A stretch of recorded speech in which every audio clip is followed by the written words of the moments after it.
चलिए फिर मिलते हैं एक वीडियो में। मेरा बोलना यह है कि आप अगर बच्चे ट्यूशन पढ़ रहे हैं तो सिर्फ नोट्स से ना पढ़ें। बहुत सारे बच्चे ऐसे हैं कि जो ट्यूशन तो जाते हैं, सिर्फ नोट्स लेकर पढ़ाई करते हैं और पास हो जाते हैं। फिर वो जब कॉम्पिटिटिव एग्जाम में बैठते हैं तो कहीं ना जॉब मिलता है, निराश हाथ लगती है। इसका कारण क्या है? इसका कारण यही है कि आप जो नोट्स से पढ़ाई कर रहे थे, जिससे वजह से एक कहावत है कि जब बहुत सारे अगर हम दूध गर्म कर रहे हैं और दूध के ऊपर जब छाली निकाल लेते हैं तो क्या होता है कि उसका जो मेहनत का जो चीज है वो तो खत्म हो जाती है, सिर्फ दूध ही बच जाता है। उसी तरह अगर आप नोट से पढ़ते हैं तो आप कमजोर होते चले जाते हैं, आपको पता भी नहीं चलता कि हम कितना कमजोर होते हुए जा रहे हैं, जिसके वजह से बच्चे आज कहीं ना कहीं इसका खामियाना भुगत रहे हैं। कारण यही है कि सिर्फ आप नोट से पढ़ाई किए और कॉम्पिटिटिव एग्जाम में क्या होता है कि एग्जाम का जो बुक्स होते हैं वो अंदर से दिया जाता है, पैराग्राफ से दिया जाता है, लाइनिंग करके दिया जाता है।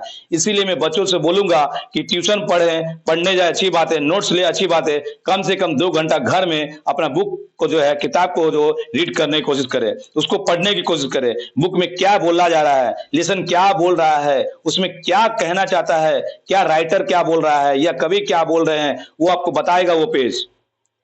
एक कहानी का स्टोरी अगर है तो स्टोरी में क्या बोल रहा है, इसे क्या चीज लाइनी है, जो लाइन जो है जो हमको पता होना चाहिए, ताकि ये बात आपको हमेशा याद रहना चाहिए। आज के बच्चे क्या करते हैं, बुक तो एकदम छूते नहीं है, सिर्फ खरीद लेते हैं और घर में रख देते हैं। रखने के बाद वो ट्यूशन में जो उनके टीचर जो है उनको नोट्स देते हैं बना के कि उसी को पढ़ पाते हैं। इसलिए कभी कभी आप देखिएगा 10th और 12th में एक सामने एक पेज में लिखा हुआ रहता है कि ऑन हैंड राइटिंग, अपने सोच से आपको लिखना है। इसीलिए आपको एक लिखा भी रहता है, कोई भी गार्ड से अगर आपको मिलता जुलता है तो आपको नंबर काट लिया जाता है। बट बच्चे ये लाइन को नहीं पढ़ पाते हैं, क्योंकि हम लोग भी जब 10th में थे तो इस वर्ड को हम लोग फॉलो किया था। इसलिए हम लोग भी जो पढ़े लिखे थे हम लोग ने किताब से पढ़ा है, इसलिए हम हर एक चीज का किताब जो है हम लोग को याद आता है, ये लाइन यहाँ से मिला है। और आज के बच्चे क्या करते हैं, सिर्फ और सिर्फ ट्यूशन जाते हैं, नोट्स पढ़ते हैं, हाँ सर पढ़ा दिए बस बात खत्म आपका। पर वो लाइफ को सीरियस नहीं लेते हैं। जब सीरियस कब लेते हैं, जब वो ग्रेजुएशन कर लेते हैं या उसके कुछ घटना घटित हो जाता है तब वो सीरियस में आ जाते हैं। इसीलिए मैं बच्चों से बोलूंगा कि आप स्कूल भी जाएं तो एकदम बारीकी से किताब को रीड करें,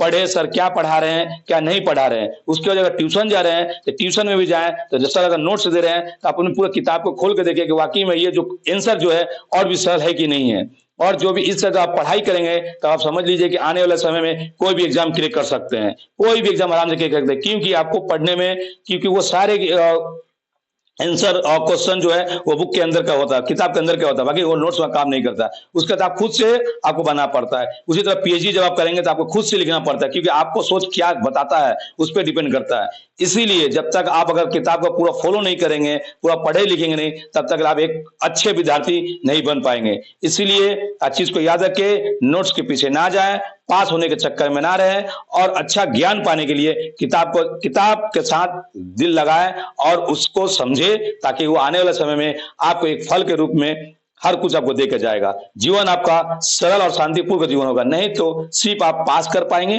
और डिग्री लेके सिर्फ घूमते रहेंगे, क्योंकि आपको सिर्फ नोट से पढ़ाई किए, इस वजह से ये हाल है आपका।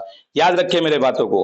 अगर हमारे बात को अच्छा लग रहा है तो हमें फॉलो करें, सब्सक्राइब करें और शेयर करें, और हमारे पेज को फॉलो करें। आप मुझे सपोर्ट करने के लिए धन्यवाद। जय हिंद, जय भारत।